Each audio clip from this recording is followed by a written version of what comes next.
Well, hello again, everyone. Welcome back. And as you can see, the Mr Ons have rejoined us, and that means it must be kit review time. And I know some of you will be quite familiar with this, perhaps, kit already, because you may have seen it on the channel of the inestimable Mr Oxley, who did a very detailed review of the plastic and so on and so forth about a week or so ago. And I was prompted to, maybe a little longer than that, I was prompted to buy this kit because it turns out that on the very same day that he premiered his excellent build review, his excellent kit review, I was out flying in an aircraft exactly like this. I had a flight in a DH82a Tiger Moth over at Duxford at the Imperial War Museum on that day, and got back to where we were staying and had a look at YouTube, like you do, I suppose, to find he was in the middle of his review, and thought, oh well, there we go. So there we are. So I thought I'd get one. I'm going to do a quick kit review. I've also written a piece for my substack, which you're more than welcome to read. And I'll do a little kit review here, but I'll talk a little bit about the aircraft itself so that you can perhaps find out a little bit more about this. Maybe you'll know quite a lot about it anyway. Maybe you'll know more than me. You probably will, actually, as it goes.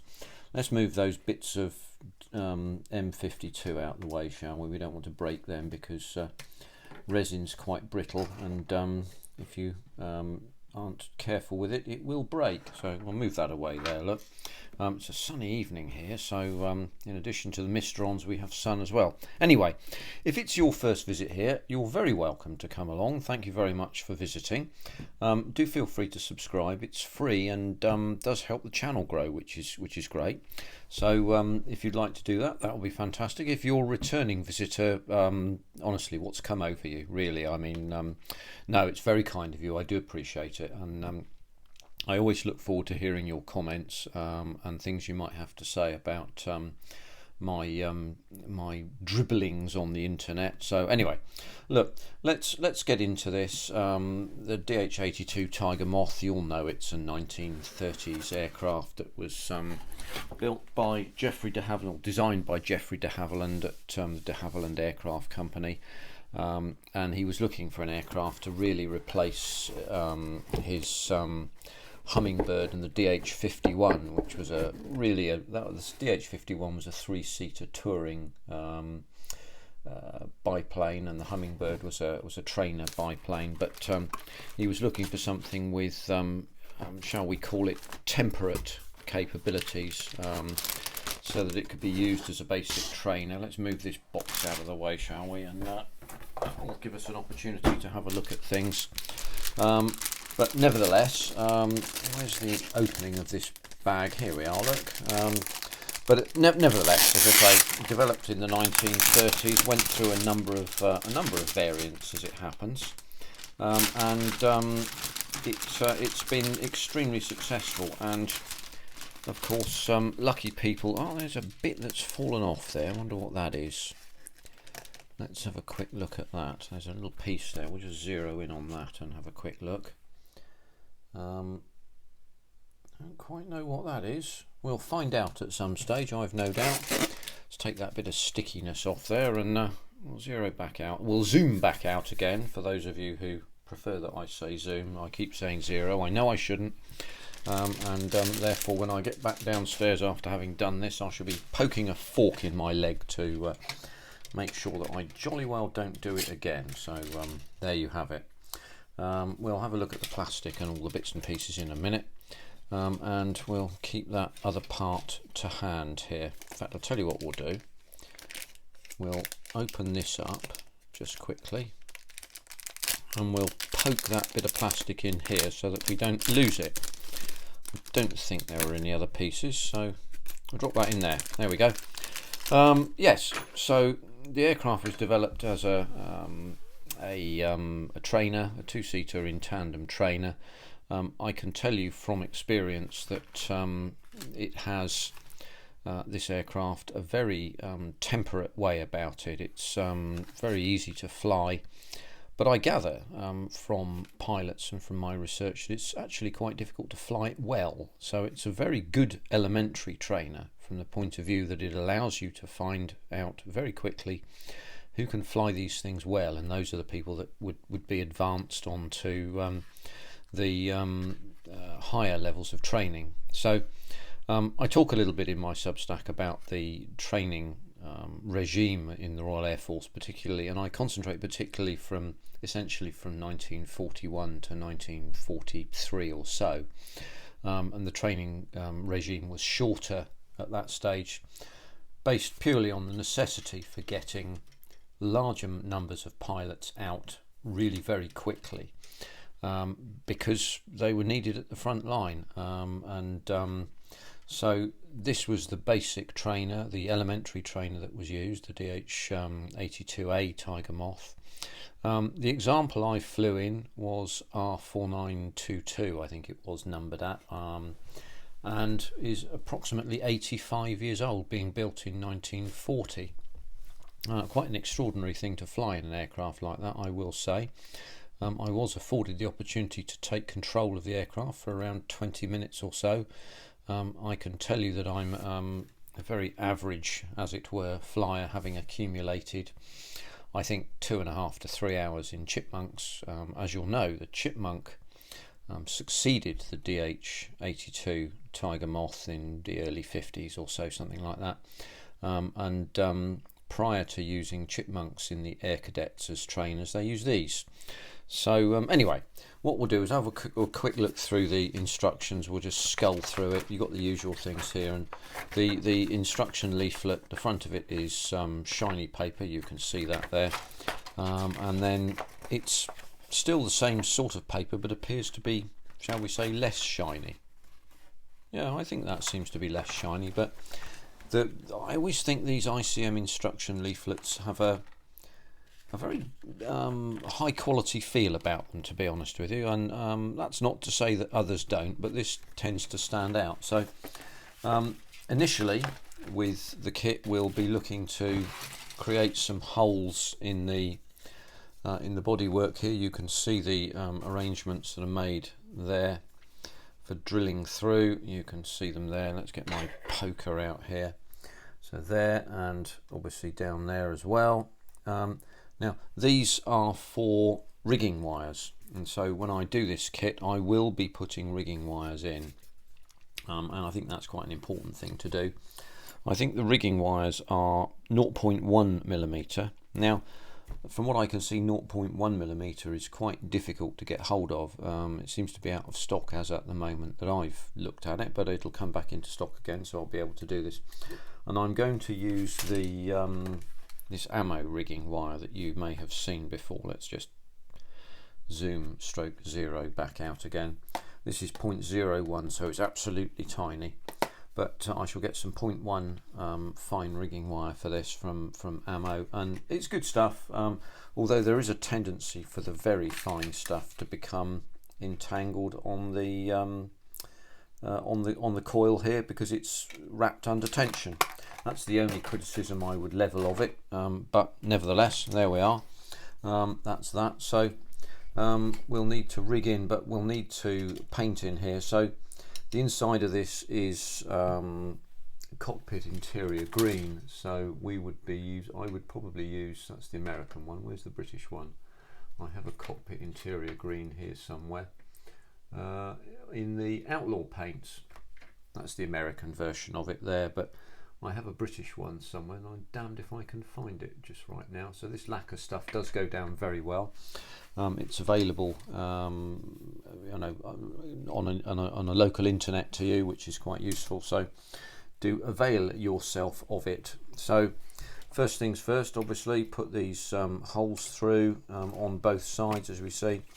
And step 2 looks at the decals, installing the decals, and it's one thing I did want to take a quick look at here, to be perfectly truthful with you. The decals are pretty, feel pretty good. They're I think ICM decals. I don't know who they're made by. I'm sure Mr O will have been able to tell you, but I'm going to zero in on the decal panels themselves, and what you have is 1, 2 and 3. Sorry, 1 and 2, beg its pardon, 3 is these avoid contact here. As you can see, the instrument panels are quite sparse with both front and back seat passengers. There's a compass at both side on both seats, but the front seat that I sit in, so in a Tiger Moth, it's generally the case that the student sits in the front seat and the pilot sits in the rear one. The front seat instrument panels were very sparse. There was an altimeter, turn and slip indicator, which is that one. Oh God, what else was it? I can't remember off the top of my head. It'll come to me in a minute. But the large one here is a turn and slip indicator. That I believe is the altimeter. And there were two other controls, but there was no artificial horizon. Now, for those amongst you who think, well, hang on a minute, a chipmunk's got an artificial horizon, that's a basic trainer, why doesn't this one have it? The only answer I can give you for that is that it was probably thought at the time that, well, actually you want to have your head out of the cockpit, not in it, and the best way to be able to learn to fly straight and level is, as the instructor on the flight I took says, look out the front window, out through the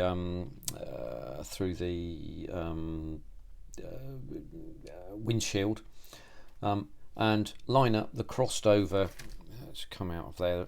Lined up the crossed over tensioning wires with the horizon, and that will get you flying level.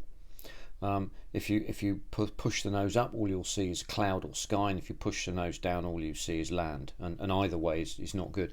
And in terms of flying level with the wings, you just essentially look out at the wings one side or the other. You'll know if they're not level. Besides anything else, if the wings aren't level, then the aircraft will start to turn. It will also start to dip slightly, which is why when you go into a bank to turn, you pull the stick back ever so slightly, and this helps pull you around the corner.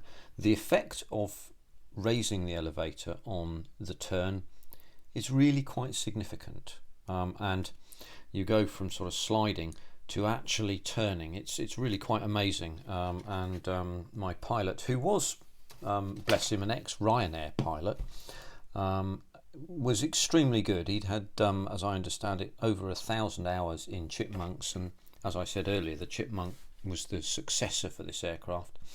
So I imagine flying around in this thing would have been great fun for him. Anyway, here we are back with the let's just zero down at that and just looking at that a minute, and have eyes down and look in. We're putting on the decals here, and getting these panels attached to the that's the instrument panels here, getting these panels attached to the side of the cockpit panels. You've got some nice areas where you can put that in, and also putting in the throttles. So the throttles are connected together, as you might perhaps understand, because what happens in the back seat has to happen in the front and vice versa.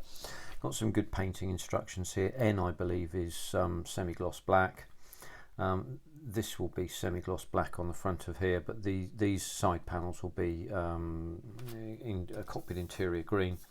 And as you can see, the strengthening ribs and so on, and spars are shown in quite nicely. So when you get your head in amongst this, you'll be able to see a little bit of detail. I'm not going to over detail these, to be perfectly honest with you. I can't really see a good reason for doing so, and you can also see that some attention has been paid to the outside detailing as well, including, I might add, the opening panels here.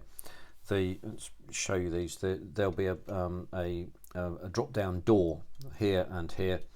The rear drop down door is rather shorter than the front one, and also I note that this panel here is it's a place where things can be stored. Now, in the Air Experience Chipmunks that are operated from Duxford, there's some camera equipment here, and the camera looks back at the pilot in the front seat, or the student in the front seat, from the starboard Cabain strut. It's put up there. It's only a little tiny thing about this sort of size, not very big at all, to be honest with you.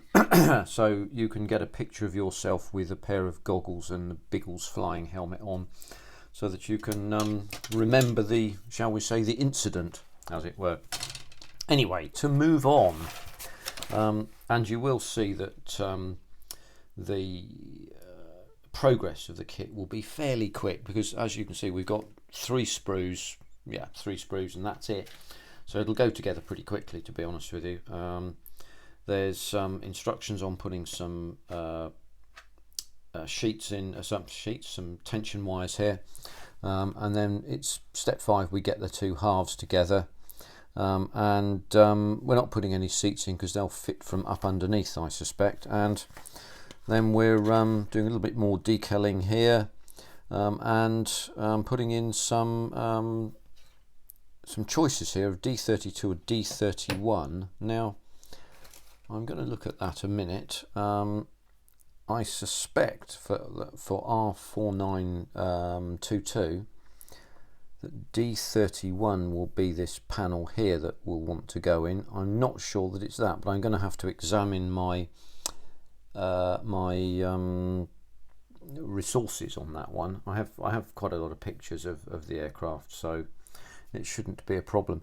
The other thing, I think if you're going to mimic an aircraft from Duxford, and there are 4 of them, there is an aerial just at this point here, which is white in colour, and it sits just about there, just aft of this little panel here, and goes back at an angle about like that. And so I'm going to have to make something up for that, so, and I shall do that perfectly happily. Horizontal fin stabilizers, and then vertical fin goes on. The fin and rudder assembly, as you can see, contains the, I'm knocking the camera there, contains the tail skid, and there is sufficient detail on this, as you can see, for the tail spring, which is the spring suspension for the tail skid. One of the upgrades that was made to the Chipmunk, of course, when that came into service, was this tail skid was actually replaced by a wheel. Moving forward a few years, when the first Spitfire was, or the Spitfire prototype was flown, that had a tail skid, so it was effectively slightly earlier than a Mark 1 early, with some slight differences, but that had a tail skid as well, as you will note from the films that you will see. Anyway, so tail fin and rudder going on, and then we're into the engine here. So the engine here is it's called a Gypsy Major, and there were a number of versions of the Gypsy Major. The Mark IV version was built for the Chipmunks, but you can see it here. That's it the right way up, if you like. But the Gypsy Major engines were in what's called inverted 4, which means that the pistons fired in an upward direction. Now, I can't remember the reasons for this, but there are some very good reasons for this, but that was how it worked. It was a very good unit. It's a very good and reliable engine unit. I won't be showing off the engine, but I will assemble the this unit so that it's in the system, and then attach it with the engine bearers. But I will be covering off all the engine with the cowlings and so on, because I'm going to do this in a fully cowled situation. You recall that I mentioned step 18, where we've got these side access panels. These are little drop down doors. As I've said, they're reasonably large on the front and smaller at the back, as I recall. And we're looking at D43 here. Let's see if I can find the D sprue. I don't think that's it. That's the A sprue, because it's got a big letter A on it, and that's the D sprue there. So we're looking at D41 and D43. That's 28. That's no bloody use to anybody, is it? There we go. 41, 42 and 43. You can see, if we go right in on these, you can see these little nodules that stick up here are 2 little knobs that you essentially push them together, and it allows 2 pins, one this end and one that end, to disappear inside, so that you can open this up and it hinges downwards. Quite straightforward, but there are panels on both sides. But the student enters the aircraft from the starboard side, and generally the instructor, it would appear, enters from the port side. Don't ask me why, I couldn't tell you. There we are. Final parts of the cowling being put on here, and an air vent going on there for the starboard cowling, and then this is the combing here, this D17 component. Let's find the D17 component. Yeah, these two here, and you can, again, we'll just have a quick look in on these, because these are essentially just rubber panels, so that if your head shoots forward, you don't knock your nose out and knock yourself out of joint with a hard bit. So these are soft in the aircraft, and they fit in over the top of the combing. It's rather similar to many aircraft of the time, but I'll show you that in close. As you can see there, these two parts D17 fit here and here. There is room in the aircraft, but not a lot, to be honest with you. It's quite a small aircraft, and quite frankly, you wouldn't want to bash your head against the corner of that. You'd do yourself some damage. You're not wearing a helmet as such, you're wearing a leather style flying helmet. So one is it's important that one is careful. Now, I will point out something here. This component, it's part number 23, but I think I saw it. I think it's D23. I may be right, I may be wrong. No, I did see it somewhere. What it is, and it's quite interesting, is this bit here.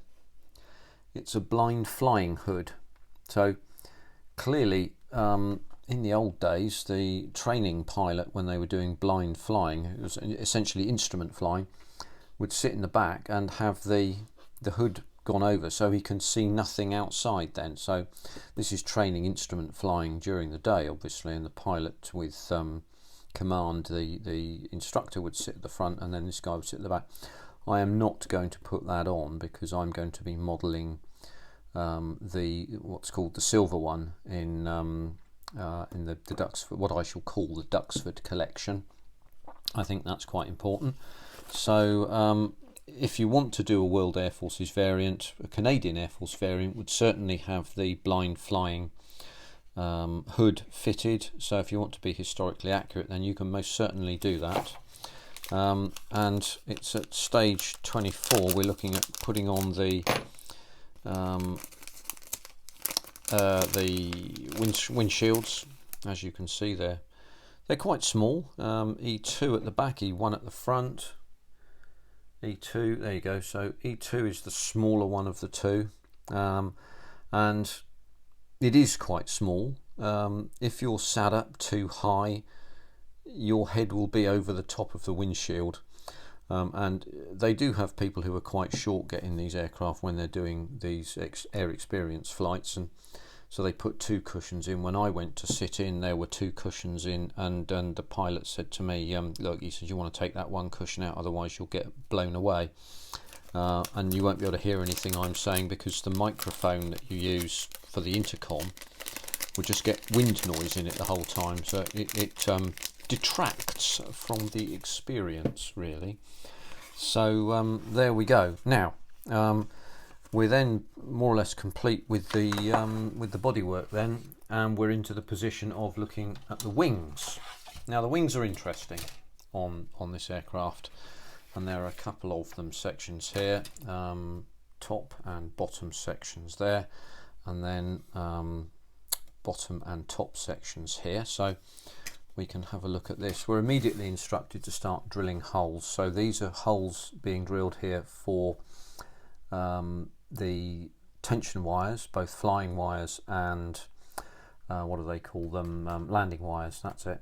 So I don't know if you know about this, but flying wires act in the opposite tension to landing wires and essentially ensure that tension is added in the right way.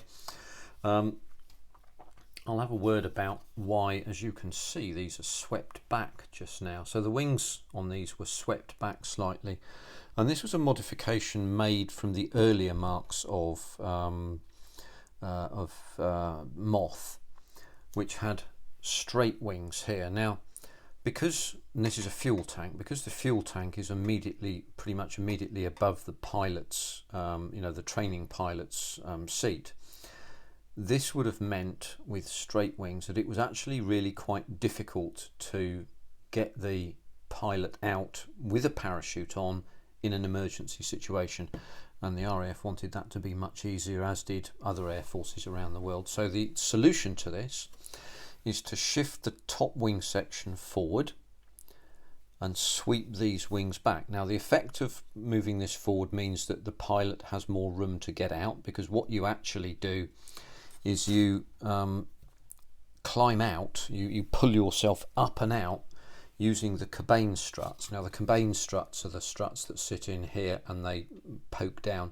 They're pretty strong, so you can lean on them quite hard to actually get in and out of the aircraft.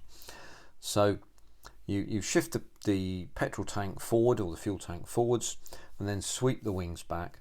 The effect of doing this means that the centre of lift remains the same regardless of whether you had the sweep on the wings or not. You just move the wings forward and sweep them back. Centre of lift remains the same, which means that the aircraft operates in an approximately similar manner, shall we say. So there we go, that's the reason for that.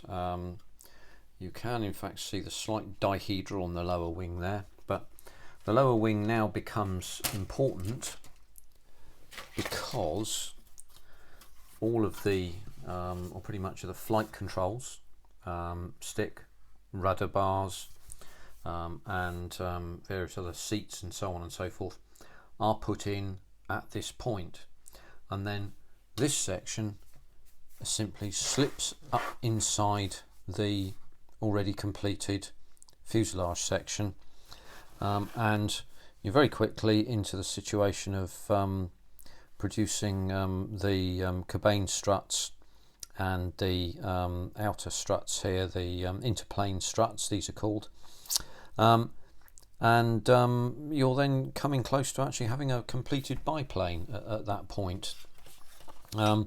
So what was I going to say about these? Yes, these are wooden, they're not metal, and on the aircraft I flew they're actually varnished, and they look rather nice. These are metal and painted, but the whole aircraft is silver in colour, and looks really quite the part, quite honestly.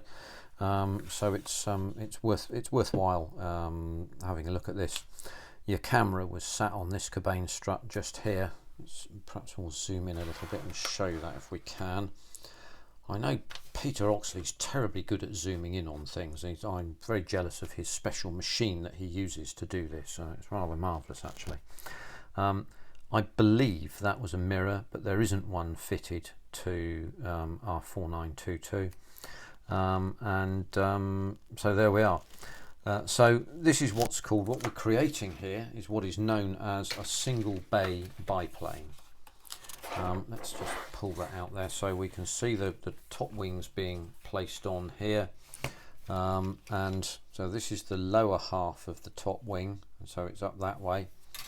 And the bay is the airspace, if you like, created by the distance between the Cabain struts here, and these are, I think they're called end struts, the Cabain struts and the interplane struts. That is a bay.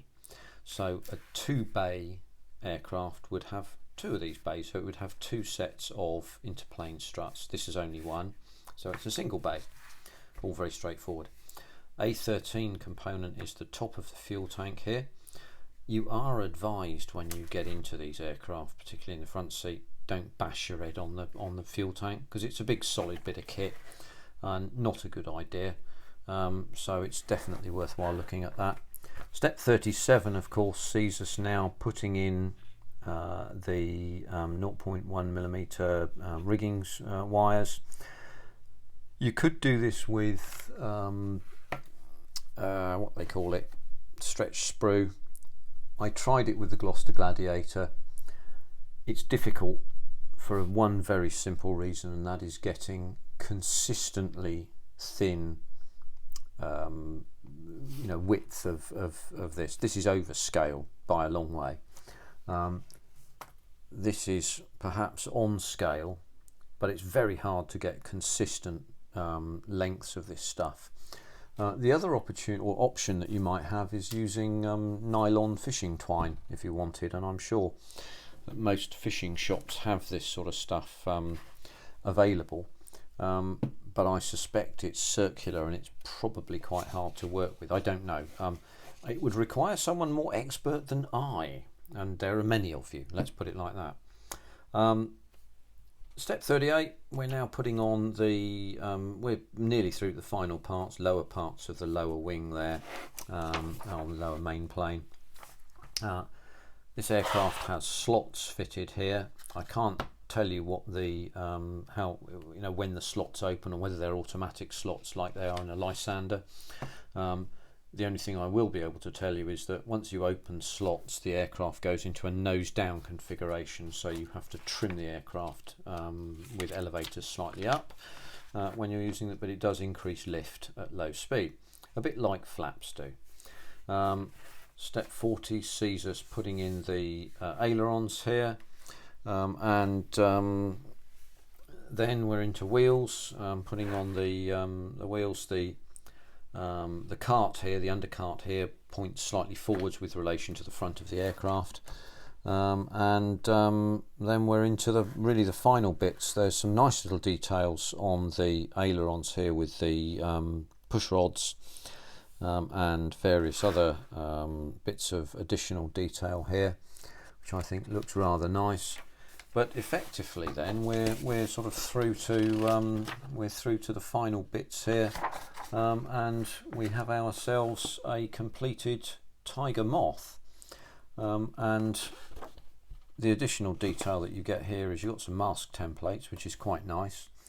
I'm inclined, my immediate thinking is I'm inclined to perhaps not put these on, and then just basically mask off the cockpit so that you can be reasonably careless with the painting. But since this is silver, I'm going to paint it all one colour, so we'll call it low speed silver, as it were. It should be much easier. I think there's a yellow stripe at the back as well, but again, that's not really difficult. I already have a pre-mixed yellow which is of the right colour and consistency. But finally, there are some paint schemes for those of you who want to do World Air Forces. That's quite pretty, I will say, but painting between the bays is difficult at best, to be honest with you. Would offer a challenge. I think if you could do that and pull this design off well, you could win any model competition with that, because every judge, I think, in the world would recognise what a difficult scheme that is to put together. And if you could pull that off, then you're a better modeller than I, or better painter than I, without question. I think that's a French Air Force one, is it? Vichy French, yes, the Vichy French Air Force.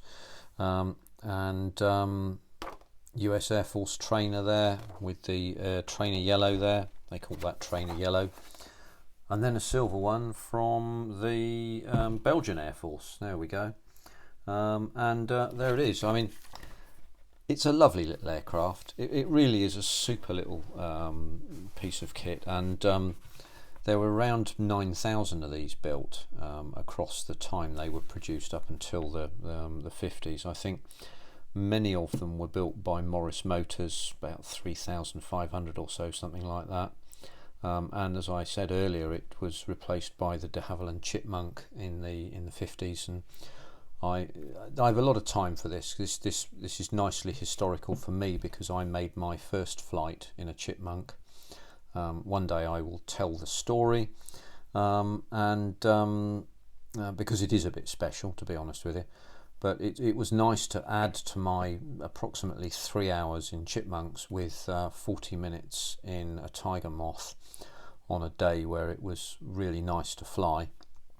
So it was a real pleasure to do this, and a real privilege, actually. And it was a nice present given to me by my wife, who apparently cares very much for me, bless her. So there we are. I'm most fortunate indeed, and I shall have to do something very special for her birthday, and I'm sure that she is in only her very late 20s. I'm sure that must be the case. Anyway, So that's a DH82a Tiger Moth. It looks like a lovely little kit, to be honest with you, and I think it should go together quite nicely. You aficionados out there, please come back to me with your comments. If you like what I did today, please feel free to subscribe. I hope I made it a little bit different from Peter's most excellent presentation, give you something a little bit different to look at. A little bit of history, a little bit of perhaps technical bits and pieces about this fantastic little aircraft, and that's the design of my kit reviews. Give you something a little bit extra, a little bit different. I'll support it once again with my Substack. Do feel free to visit that, and if I remember, and I do hope I do, I'll put my link to the Substack in the that little panel that says more on it when you look at the video to begin with. I can't remember what they call it. It has a name, but there we are. So look, I'm very much obliged for you coming along today. Thanks very much for your time, and hope to see you on the next one, which I hope won't be too long away. I shall have to do something about a final video on the SR71, so perhaps we'll do something about that at some stage in the near future. I'm sure you'd be interested to see that. And thank you very much for tuning in today, and do drop back again. In the meantime, keep on modelling, have a lovely time, and enjoy this summer weather for as long as it lasts. Take care, see you on the next one. Bye for now.